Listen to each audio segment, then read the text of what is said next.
Hello and good morning, everybody, and welcome to week 8 already. There's only 3 weeks left in the term. Now, excuse me, we have this week, of course, week 8. 9 and 10 will be, just like our regular weeks with discussion and exam. And then week 11, which is just around the corner, is, of course, your final exam, which will be done, essentially the same way as your midterm exam was. There'll be no discussion board, no quiz, just you have the entire week to work on the exam. Okay, so welcome. Speaking of the exams, all those are now graded, and I think I've answered any questions you might have had on the exam. Remember, when you're working on your discussion board responses, to hang on to your postings, because you may find that you can use them again on the midterm exam, or perhaps even in portions of your paper. So speaking of your paper, it is due November 25th. And I've had a number of you send me emails about your topic. Remember, I ask that you submit the topic to me prior to submitting your paper so that I can give approval.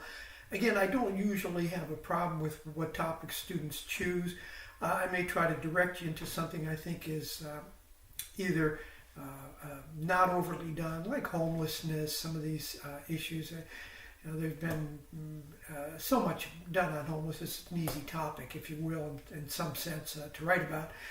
But what I do ask is whatever topic you choose is to keep your focus on your local community. That's the whole idea behind public sociology. We're not out to save the world. We're out to try to fix or make better, if you will, the problems within our own community. So I'll give you an example. I mentioned homelessness, which is a global issue, right? We see homelessness all throughout the U.S., all throughout the world, if you will. But if you're going to write about homelessness, then focus your attentions on your local community, whether you live in Los Angeles or where exactly you live. And even that is pretty broad, so you might try to narrow your focus again. We're talking about homeless vets, homeless children, homeless women, homelessness right within a few blocks of where you live. So again, just try to keep your focus local and on your local community. Okay, what else have I got here? So yeah, the paper is due November 25th. Please, I hope you have at least started working on an outline for your paper by now, because remember, this is the 13th already. We're only talking about 12 days away. Please don't be one of those students who waits until Sunday afternoon to start working on it and then submit something that is not your best work. You're all very bright, very talented, very hardworking, and I expect, as I did with your midterms, to see some really sharp papers out there. And again, I'm looking for, be sure you read those instructions. I'm only looking for about 3 to 4 pages. So keep it succinct, and that I know is a challenge for some of you, but that will help you further as you work your way through your grad school work. Okay, what else have I got? Okay, this week we're going to talk about race and ethnic relations. And for those of you who may not know, I'm teaching racial and ethnic relations in the United States in the next term for UCLA.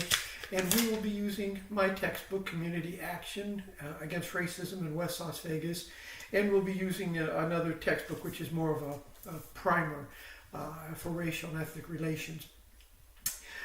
If you are interested in the course, students are already signing up for it, so it starts January 7th. So if you are interested, please go ahead and get your registration done there. Okay, what else have I got? So that takes me to the term white privilege and racial and ethnic relations. I asked a couple of questions about the term white privilege. It is a controversial topic, and remember, like anything in sociology, it is a concept, not necessarily a fact. It's a concept.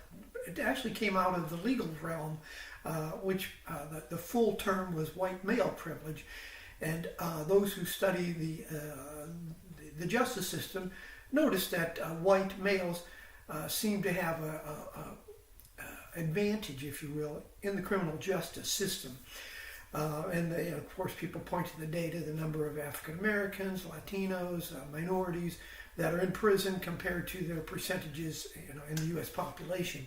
The other question, of course, that I ask is about the state of ethnic relations. I watched a good interview with Michelle Obama last night, and she talks about how she believes her husband's presidency touched off sort of this this racial firestorm in this country, kind of things bubbled up again to the surface. And then now with the current president, you see more and more groups who are out there, who are far radical, left and right, but predominantly we're seeing a lot of violence, a lot of racial violence. And so the question is, are things getting better? Is this good that we have this conversation now, or is it going too far? Are we swinging back in the other direction like we were in the 50s and 60s in this country? So that's it. That's all I have for you. Sorry I went over my 5 minutes today. Again, as always, I'm here for you. If you have any questions, comments, concerns, please let me know, and I will help you with them. All right, so have a great week, and work on that paper. See you soon. Take care.